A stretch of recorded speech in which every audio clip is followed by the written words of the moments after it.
오늘은 어린이 주일입니다. 올해는 예년에 비해 봄이 다소 늦게 찾아오는 바람에 이제서야 새싹이 돋아나고 봄꽃들이 피고 있습니다. 봄은 생동감이 넘치고 새로움으로 옷을 갈아입기 때문에 어린이와 가장 많이 닮은 계절이라 할 수 있지요. 우리 어린이들 봄처럼 늘 생명력이 넘쳐서 건강하게 키와 지혜가 자라가길 소망합니다. 흔히 말하기를 어린이들은 아무것도 그려지지 않은 흰 도화지와도 같기 때문에 저들의 영혼에 어떤 그림을 그리느냐에 따라 인생이 달라진다고 합니다. 따라서 어린이들을 말씀으로 양육하는 것이 얼마나 중요한지 모릅니다. 주님을 만날 수 있게 해주는 것이 가정교육과 교회 교육의 최우선 순위가 되어야 하는 이유가 여기에 있는 것입니다. 네, 우리는 이 점을 이미 잘 알고 있습니다. 문제는 이를 실천하지 못할 때가 너무나도 많다는 거죠. 오늘 함께 살펴보고자 하는 본문인 사무엘상 2장 12절에서 17절 역시 우리에게 교훈하는 바가 이것입니다. 생각해 보십시오. 엘리가 누굽니까?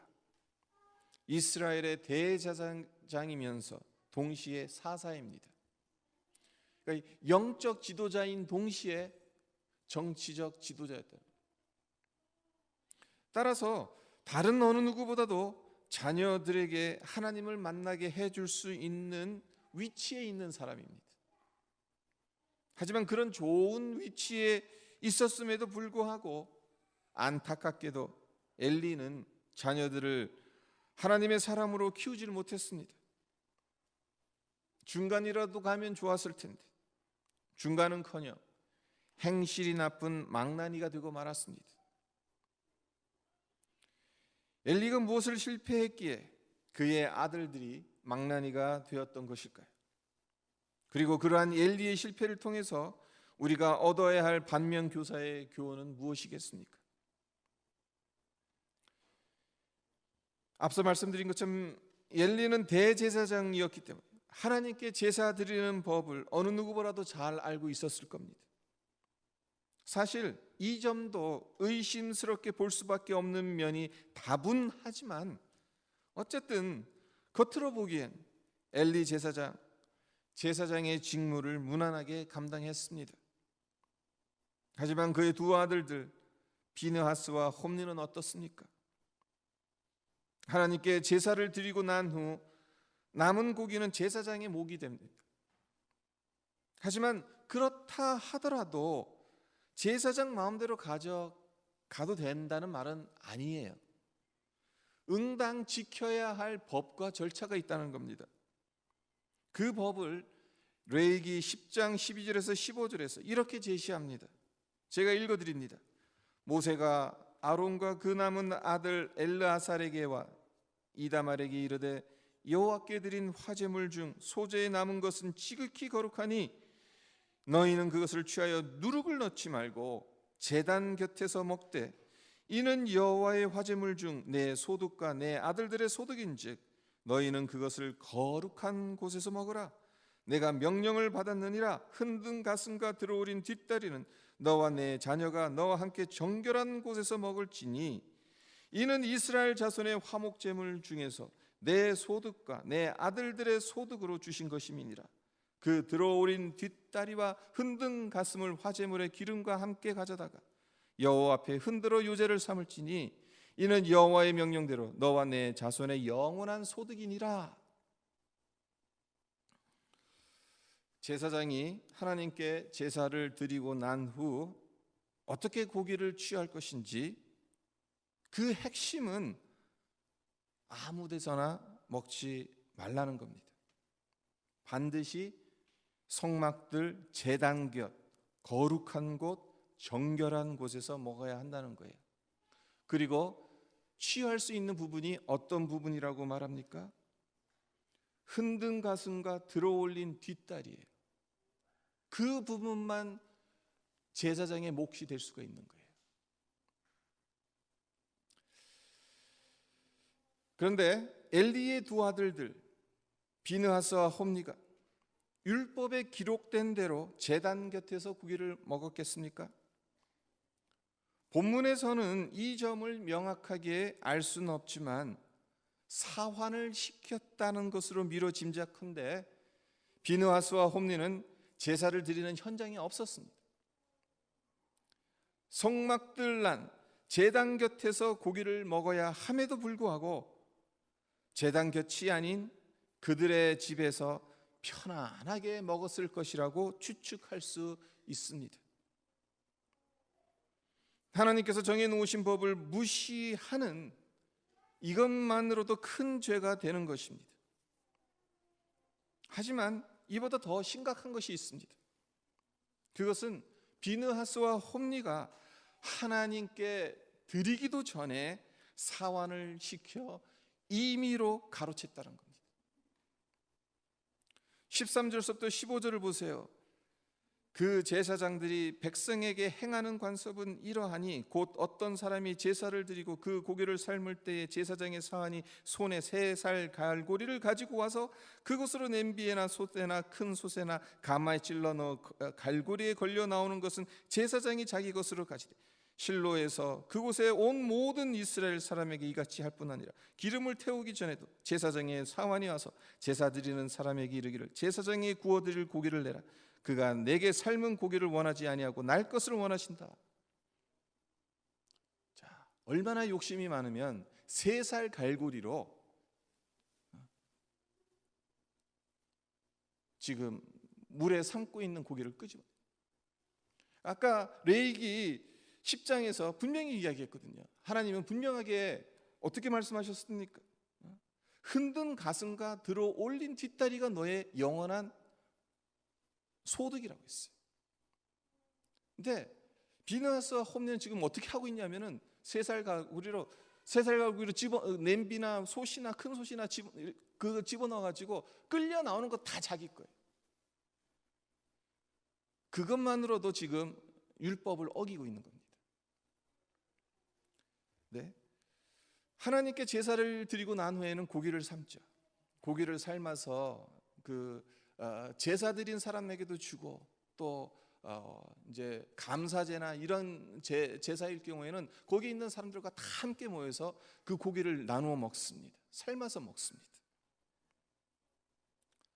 근데 지금 이 사환은 비느하스와 홈니가 보낸 이 사환은 갈고리를 들고 와서 제사장 몫이라고 그냥 있는 대로 다 가져가려고 했던 것이 이것이 그 당시 행해지던 관습이었다고 해요. 하나님의 율법을 벗어난 이들이 정한 관습이었다는 겁니다. 그런데 비느하스와 홈니의 사원들이 어떻게 했는지 보십시오.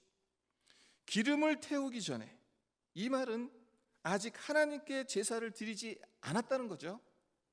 하나님께 제사를 드리기 전인데도 사환이 와서 제사 드리는 사람에게 제사장에게 구워드릴 고기를 달라고 명령합니다. 수육이 맛있다고는 이야기를 하지만 고기는 물에 삶은 고기보다 불에 구운 고기가 훨씬 맛있잖아요. 저 같은 경우는 고기를 별로 좋아하지 않아가지고 물에 들어간 고기는 잘 안 먹어요. 그래도 이제 구운 고기, 불에 구운 고기는 그래도 이제 맛있으니까 먹는데 물에 빠진 고기는 이 맛이 없거든요. 그러니까 비느하스와 홈니가 지금 뭐냐 하면은 물에 삶은 고기 먹기 싫다는 겁니다. 맛이 없다는 거예요. 불에 구운 고기를 먹고 싶어서 하나님께 제사 드리기 전인데도 생고기를 달라는 거예요. 이 생고기 가져가서 불에 구워서 먹겠다고. 16절을 보십시오. 그 사람이 이르기를 반드시 먼저 기름을 태운 후에 내 마음에 원한 대로 가지라 하면 그가 말하기를 아니라 지금 내게 내라 그렇지 아니하면 내가 억지로 빼앗으리라 하였으니. 제사 드리는 사람 제사장입니다. 제사장이 먼저 기름을 태운 후에 다시 말해서 하나님께 제사 드린 후에 네 마음대로 네가 원하는 대로 가져가라고 말을 하는 거예요. 원래는 삶은 고기를 가져가야 하는데 생고기를 가져갈 수 있게 특별 배려하는 거예요. 지금 기름 하나님 앞에 바치고 난 다음에 기름 태우고 난 후에 제사 일단 드리고 납시다. 그러고 난 다음에 생고기 줄 테니까 그때까지만 좀 기다립시다. 특별 배려를 하고 있어요. 하지만 사완이 말하는 것이 무엇입니까? 아니라 지금 내게 내라. 그렇지 아니하면 내가 억지로 빼앗으리라. 하나님께 제사를 드리지도 않은 고기를 지금 당장 내놓으라고 합니다. 안 그러면 빼앗아서 가겠다고 합니다. 생각해 보십시오. 어떻게 감히 사완이 제사 드리는 사람, 제사장에게 이런 말을 할 수 있습니까? 주인인 비느하스와 홈리가 시키지 않았으면 이렇게 말할 수 없는 겁니다. 한마디로 비느하스와 홈리는 이 제사장이 자기 아버지 수하에 있는 제사장이라고 우습게 여기, 자기 아버지 힘 믿고 제멋대로 하였기 때문에 사완에게 이런 짓까지 버젓이 시킬 수 있었던 겁니다. 이에 하나님께서 엘리의 두 아들 비느하스와 홈리를 어떻게 평가하시는가요? 12절을 보십시오. 엘리의 아들들은 행실이 나빠 여호와를 알지 못하더라. 그리고 17절도 보세요. 이 소년들의 죄가 여호와 앞에 심히 크면 그들이 여호와의 제사를 멸시함이었더라. 여기 12절에서 말하고 있는 행실이 나빠, 우리말로는 상당히 순화된 표현입니다만 히브리 언어로 보면은 아주 센 표현이, 아주 안 좋은 표현입니다. 행실이 나빠, 이 말은 히브리어로 벤벨리알, 즉 벳리알의 아들이란 뜻이에요. 그래서 성경 원어를 문자적으로 번역하는 대표적인 영어 성경인 킹 제임스 버전에서는 Sons of Belial이라고 번역해 놓았어요.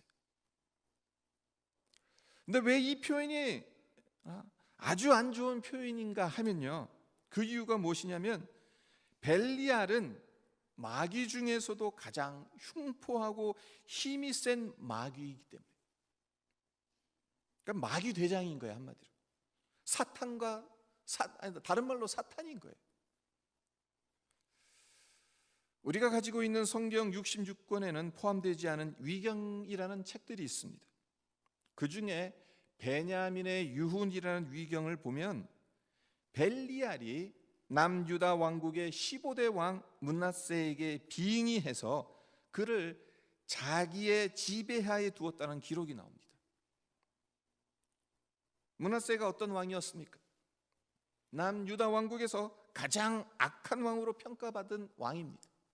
네, 아이러니하게도 그의 아버지는 남유다 왕국 역사상 가장 선한 왕들 중 하나로 평가되는 히스기야 왕이었죠. 므낫세는 아버지 히스기야 왕이 매우 어렵게 단행한 종교 개혁을 손바닥 뒤집듯이 아주 쉽게 뒤집어버리고 우상 숭배를 부활시킨 악한 왕입니다.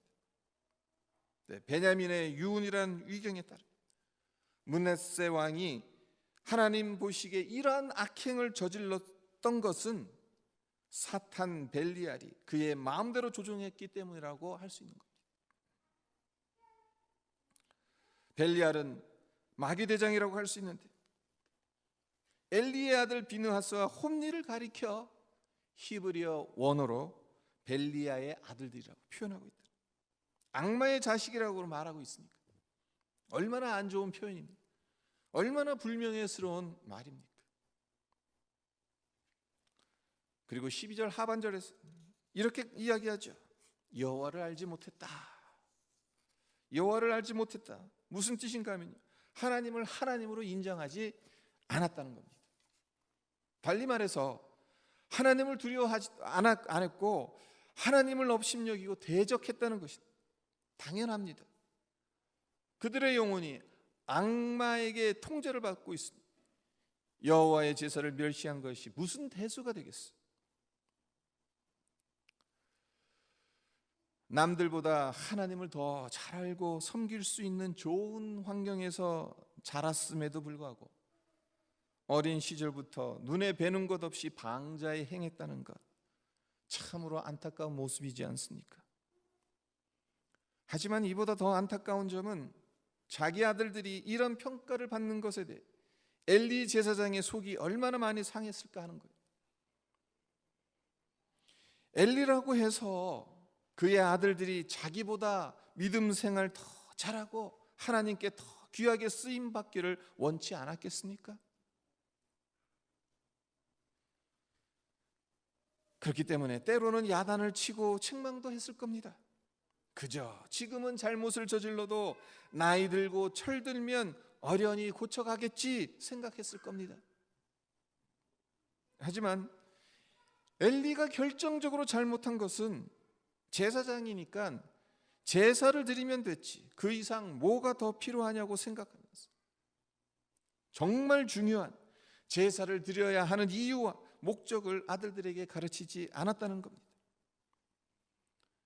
제사장으로서의 맡겨진 책무는 수행했을는지 모르겠지만 하나님께서 제사장으로 부르신 목적, 제사장으로 살아갈 꿈을 아들들에게 심어주지 못했다는 겁니다.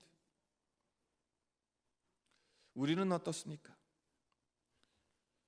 우리 자녀들이 교회에 와서 예배드리고 성경 말씀 배우면 신앙 교육이 다 된 것으로 생각하는 것은 아닙니까? 하나님의 백성들은 하나님께서 부어주시는 꿈을 꾸어야 합니다. 이 꿈이 없으면 자기 마음대로 하려고 하고 자기 욕심을 채우기 쉽습니다. 잠언 29장 18절에 묵시가 없으면 백성이 방자에 행한다라는 말씀이 나오는데 왜 백성이 방자에 행하는 것이겠습니까? 묵시가 없기 때문이에요. 하나님의 꿈이 없기 때문입니다. 하나님의 꿈이 없으니 자기 욕심을 채우려 하고 그렇기 때문에 방자에 행할 수밖에 없는 겁니다. 오늘 본문은 아니지만 뒤에 나오는 3장 1절을 보세요. 아이 사무엘이 엘리 앞에서 여호와를 섬길 때에는 여호와의 말씀이 희귀하여 이상이 흔히 보이지 않았더라. 하나님의 말씀이 풍성해서 이상이 보여야 되는데, 그러니까 하나님 계시하시고 하나님의 뜻이 드러나야 되는데 엘리가 제사장으로 있던 그 시대에는 이것이 흔치 않았다는 거예요. 이스라엘의 최고 종교 지도자에게 여호와의 말씀이 희귀해서 이상이 흔히 보이지 않았다고 하는 얼마나 안타까운 일이겠어요. 그리고 엘리 본인이 하나님의 꿈을 꾸지 못했으니 어떻게 아들들에게 하나님의 꿈을 심어줄 수 있었겠습니까? 결국 엘리는 목적도 없이 꿈도 없이 습관적으로 율법에 정해진 대로 그의 직무를 감당했다고밖에 말할 수 없습니다. 껍데기만 남은 신앙의 행위, 그 안에는 생명이 있을 수 없습니다. 생명이 없으니 가르치고 변화시킬 능력도 없는 것입니다. 근데 우리가 생각해야 할 것이 하나 있는데요, 많은 사람들은 제3자의 이야기에 대해서는 쉽게 판단합니다. 대제사장이면서 사사였던 엘리가 어떻게 자식 농사를 실패할 수 있단 말인가? 어떻게 목사의 가정에서 망나니가 나올 수 있단 말인가? 이런 말은 하기 쉽습니다. 하지만 우리가 이 말씀을 들을 때 우리의 마음이 불편해져야 됩니다. 내 안에 엘리와 같은 모습은 없는지를 살펴볼 수 있어야 합니다. 학개서 1장 14절에 보면 이런 말씀이 나옵니다. 여호와께서 스알디엘의 아들 유다 총독 스룹바벨의 마음과 여호사닥의 아들 대제사장 여호수아의 마음과 남은 모든 백성의 마음을 감동시키시매 그들이 와서 만군의 여호와 그들의 하나님의 전 공사를 하였으니, 여기서 모든 백성의 마음을 감동시키셨다라고 했는데, 감동시켰다라는 말은 심기를 일깨웠다라는 뜻입니다. 근데 우리의 심기를 일깨우면 우리의 마음은 불편해질 수밖에 없어요. 하나님의 말씀이 우리 심령에 임하게 되면 우리의 심기가 불편해져야 하는 것이 정상입니다. 왜 그렇습니까? 하나님의 말씀은 우리를 교정합니다. 우리의 어두운 부분들, 죄의 모습들을 밝히 드러냅니다. 문제는 우리 안에 남아있는 죄의 습성들이 밝은 빛을 싫어한다는 겁니다. 그렇기 때문에 말씀의 빛이 비춰지면 우리의 심기는 불편해질 수밖에 없는 겁니다. 한편으로는 그것 때문에 감동이 되는 거죠. 내 마음 속에 내 마음이 일깨워지는 거예요. 하지만 동시에 내 마음이 불편해지는 거예요. 내 안에 남아있는 죄악된 습성들 때문에. 바라기는 성령께서 하나님의 말씀을 조명해 주실 때 우리의 심기가 일깨워지고 그 결과 불편해지기를. 그래서 내 자녀에게 이것을 가르쳐 주지 못했구나, 내가 섬겨야 할 사람들에게 이것을 보여주지 못했구나를 깨닫는 우리 모두가 되기를 바랍니다. 그렇다면 엘리와 같이 실패한 자리가 아닌 하나님이 기뻐하시는 자리는 어떤 자리이겠는가? 우리의 심령이 말씀과 성령으로 변화를 받아야 하는 것은 무엇이겠습니까?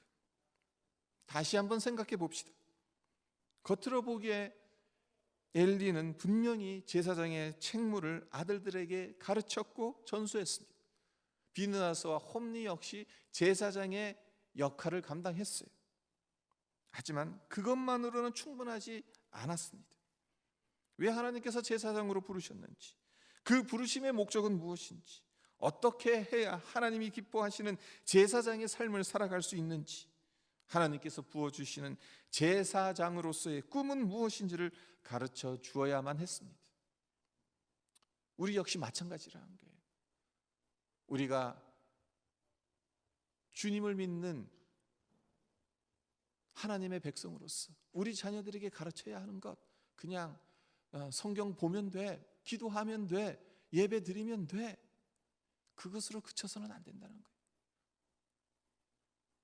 왜 그것을 해야 하는지, 그 목적이 무엇인지, 어떻게 해야 하나님이 기뻐하시는 삶을 살아갈 수 있는지, 우리가 어떻게 해야 하나님의 꿈을 꿀 수 있는지, 그것들을 가르쳐 줘야 한다는 것입니다. 그런데 여기에 우리 인간의 어려움이 있는 겁니다. 딜레마가 있습니다.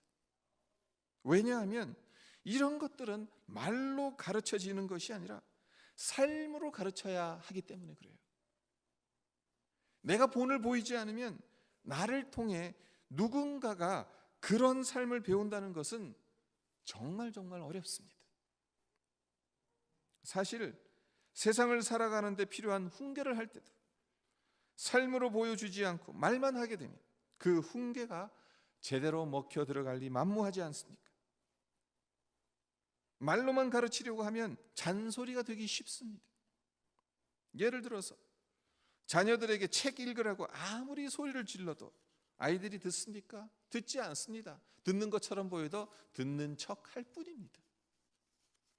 부모가 책 읽는 것을 삶 속에서 보여줘야 아이들은 자연스럽게 책을 읽게 되어 있어요.